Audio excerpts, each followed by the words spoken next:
ویدیویی که فقط من برای مهیار ارسال کردم و با لباس پلنگیم هنوز هیچ جایی چیزی هنوز نذاشتم، دست شما چیکار میکنه؟ من از بعد از ظهر دارم مدیتیشن میکنم، لایو نذارم بگیرم روت، بدبخت میشی.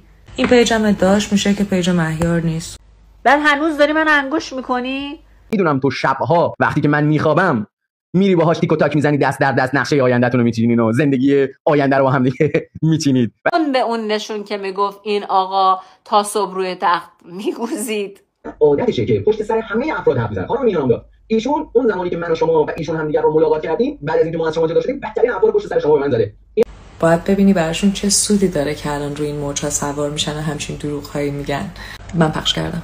منم باگ اخلاقی داشتم به خاطر تنهایی. شاید اونجا تو برنامه اومدم یه فرصت اشتباه به یه آدم کثافت دادم. دیگه این آدم حرومزاده به من برگشت روز آخری که از خونه من داشت میرفت میگفت برو موقع رأیگیری تو برنامه بگو ما توافقی جدا شدیم. هیچ وگرنه من میدونم با تو هر جوری دلم بخواد میگیرم رو. گفتم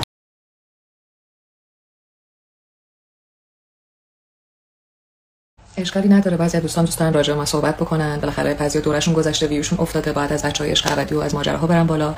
اون آقام که معلوم الحاله، باش اشکال نداره. من پخش کردم. به صورت قانونی مشخص میشه که ویدیوها رو پخش کرده. من با آدمی که حتی حاضر نیستم گردنش بگیرم، با اون رفتارهایی که ازش دیدم بعد از اینکه باهاش رفتم توی رابطه، دلیلی نمیبینم که بخوام ویدیویی پخش بکنم. و وقتی تجاوز به حریم شخصی میکنه و چیزایی که فقط تو گوشه ایشون داره پخش میکنه الان زیرش میزنه، خیلی جالبه. اشکالی نداره، همه چی مشخص میشه. همین که من خدای بالا سرم هست و همه چی رو میدونه کافیه. شما اگه از دین و قرآن و چیزایی که ازش حرف میزنید نمیترسید، ولی از خدای من بترسید، چون همیشه پشت حق میمونه. ما هم پشت حق نمیمونه. زشته، واقعا زشته. من نمیدونم از خراب کردن یه دختر و آسیب و ضربه زدن بهش چی بهشون میرسه. من با آدمایی که دارن با هم رفتار میکنن هیچ بدی نکردم. تو برنامه‌ام شاهد این بودیم که من همش به همه احترام گذاشتم و همیشه با خوشبینی همه چی رو پیش بردم. اشکالی نداره، بذار هر کاری دوست دارن بکنن. این پیجم ادعاش میشه که پیج مهیار نیست، اوکی باشه، ولی من ازش سوال کردم جواب این سوال من نداد. گفتم ویدیویی که فقط من برای مهیار ارسال کردم و با لباس پلنگیم هنوز هیچ جایی چیزی هنوز نذاشتم، دست شما چیکار میکنه؟ چرا جواب این سوال منو نمیده؟ چرا نمیگه این ویدیو رو کی براش فرستاده؟ خود مهیار فرستاده دیگه قطعاً. هنوز این سوال تو ذهنتون حل نشده؟ یلدا خودش فیلم رو پخش کرده. من چرا باید با یه نفری که همه حالشون به هم میخوره ازش ویدیو پخش کنم که بعد خودم هیت بگیرم؟ که چی بشه مثلا؟ این آدم کم به من ضربه زده، راه رفته، هر چی دلش خواسته گفته؟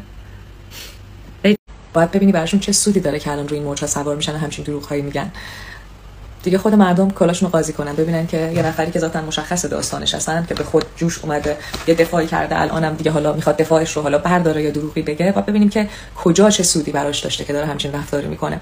وگرنه من کسی که نون نمکمو خورده رو باز هم بهش احترام میذارم و چیز بدی راجع به کسی جایی نگفتم. همونجوری که گفتم لایوم هم هست داخل یوتیوب، میتونید برید بزنید لایوهای لیزاردی ببینید. اگر من جایی راجع به فردی که حتی ارزش آوردن اسمش رو هم نداره گفتم، بیاید بگید من چی گفتم. اگه حرف بدی زدم، من همیشه احترام گذاشتم، راجع به آدما خوب گفتم، حتی اگه لیاقتش رو نداشتم.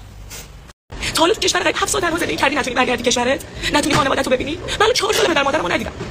من تولد داداشم 3-4 روز پیش بود، نتونستم برم ببینمش، نتونستم دعوتش کنم اینجا. چقدر سنگدلی آخه.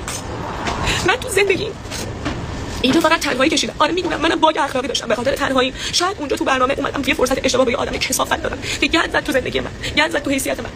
شما همتون تو زندگیتون اشتباه میکنید. من اشتباهم رو آوردم توی برنامه جلوی میلیون ها آدم.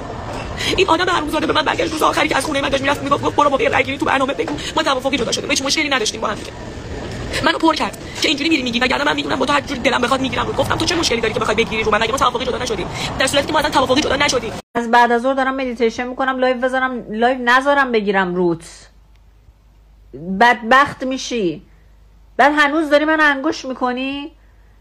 تو میخوای فکر کنم بگیرم روت، میخوای دیده شی؟ نمیتونم سکوت کنم، چون هم یه عذرخواهی به مردم بدهکارم بابت اینکه چیزی رو که دیر فهمیدم زودتر از اینا باید مطرحش میکردم، هم یه پخت و پز ریز به این خانم نشون بدم، یه پخت و پز ریز که دیگه نگه خودتا با فلانی قاطی نکن، فلانی هم سر ما گردنت گرفت. عادتشه که پشت سر همه افراد حرف بزنه. خانم میراندا، ایشون اون زمانی که من و شما و ایشون همدیگه رو ملاقات کردیم، بعد از اینکه ما از شما جدا شدیم، بدترین حرفا رو پشت سر شما به من زده. این خانم بدترین حرفا رو پشت سر علی اشقبدی به من گفته. این خانم بدترین حرفا رو راجع به ترانه و محمود به من گفته. این خانم بدترین حرفا رو راجع به خیلی به من گفته که من هنوز کلام باز نکردم این حرفا رو بزنم. ولی اگر که میخواید بدونید بعدا با من تماس بگیرید تا من بهتون بگم که چه حرفایی خانم میراندا راجع به شما به من گفته و بهتون اثبات کنم که بهتون ثابت بشه این خانمی که پشتش گرفتید، این خانمی که حمایتش کردید که تو خودش تریبون نداشت، اصلا خودش طرفداری نداشت، شما شدید صدای اون که بخواید ازش حمایت کنید و یه عده هم ترغیب کنید که ازشون حمایت کنن. ایشون چه حرفایی پشت شما میزنه؟ من خیلی جالبه الان که شما اومدی حقیقت داری میگی، ایشون ادعا میکنه که شما گویا پیجتون دیگه دیده نمیشه، دولتتون تموم شده، به واسطه ایشون میخواد دیده بشید. نمیدونم پیج ایشون حتما از پیج 3 میلیونی شما خیلی بیشتره. من برام جای تعجب. یا مثلا ایشون ادعا میکنه استوری گذاشته که زن بزنه اسمش چیه من نمیدونم، و ادعا میکنه که شما خود مخیر اومدی ازش حمایت کردی، الانم طبق منفعت خودت یا سوگی که برای جدی داره پاس میکشی. من نمیدونم ایشون خودش بدترین زن ستیزی‌ها رو در حق همجنس خودش همنوع خودش انجام داده بارها توی برنامه، و بعد از برنامه شاهد اون هستی که اون لایو میذاره و بدترین فوشا و اهانت آره حتی نشون به اون نشون که میگفت این آقا تا صبح روی تخت میگوزید، کنترل معده‌شو نداشت، تا صبح روی تخت میگوزید. مهیا جان من عذرخواهی میکنم، این حرفایی که ایشون راجع به شما زده اگر که از جمله کسایی هستی که شب خیلی راحت ول میدی پس بفهم دارم حقیقتو میگم. بعد میگفت خیلی تو خواب عرق میکرد، تخت خوابم خیس عرق میشد، بعد دیگه کات کرد. خانم پیکمیا توی کانال تلگرامش گذاشته که آره من و یاشار با هم دیگه تموم کردیم طبق این سند. دوست داشتیم و من لطف داشتیم، ما نمی‌خواستیم ناراحتتون بکنیم، نه که بخوایم با مثلا روی شما بازی بکنیم. من و یاشار تقریبا 2 هفته بعد از برنامه‌ام کات کردیم و مثلا همونجوری دوستانه ادامه دادیم و در حال حاضر با هم نیستیم. من در حال حاضر هیچ پارتنری ندارم چه تو ویلا چه بیرون از ویلا. بچه‌ها راستش بخواید طبق قراردادی که ما امضا کردیم فکر کنم یه دونه از چیزایی که نوشته بودیم که حالا دقیق یادم نیست نوشته، ولی اینکه تا چند وقت من مثلا نمیدونم، آره نشون که با هم نمیدونم همین چیزی نوشته بود توی قرارداد.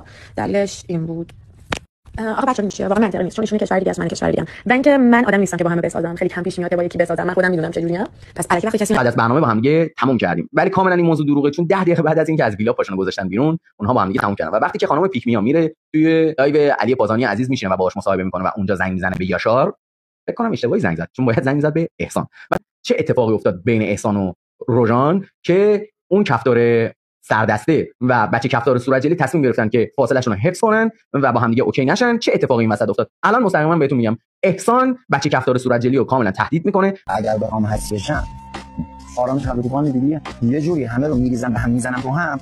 ببینید که احسان میگه من شده باشه سینگل اعلام میکنم و از این ویلا خداحافظی میکنم، اما زمانی که بخوام برم همه چیزو به هم میزنم و بعد میرم. و این فقط جاییه که دوربین گرفته. در واقع پشت اون صحنه و پشت دوربین احسان به بچه کفتار صورتجلی گفت تو اگه جرأت داری برو با این سردسته کفتارا، من که میدونم تو شبها وقتی که من میخوابم میری باهاش تیک و تاک میزنی، دست در دست نقشه آیندهتون رو میچینین و زندگی آینده رو با هم دیگه میچینید، ولی زمانی که من از اینجا بخوام برم بیرون بهت میگم که تو سیگار میکشی، دهنت بوی سیگار میده، تو فوشای رکیک میدی تو و خرابت میکنم و بعد از این ویلا میرم. که یه آن به خودش میاد میترسه و به سردسته کفتارا آقای جاجیج میگه که خب چیکار کنیم چیکار نکنیم، و اون میگه بابا قوی باش بیا با هم دیگه اوکی بشیم، و میگه نه این خرابمون میکنه و یا اونجا این اتفاق میفته جلوی دوربین که آقای جاجیج پا پس میکشه و منفوریت رو برای خودش میخره و میگه که من ترجیح میدم که با یک دختر قوی ادامه بدم، با فرناز دوست دارم رابطه‌مو دوباره درست کنم. و اون بچه کفتار صورتجلی هم که درست قبلترش گفته بود که آره خب من برام پیش نیومده بود که با جاجیج آشنا شم، این فرصت رو بهش میدم. یهو حرفش عوض میکنه و میگه که منم ترجیح میدم که تو رابطه‌ام بمونم. و بچه کفتار صورتجلی اومدم بهتون گفتم که اینا دارن فیک برای شما نقش بازی میکنن و ذهن مخاطبو دارن گمراه میکنن و با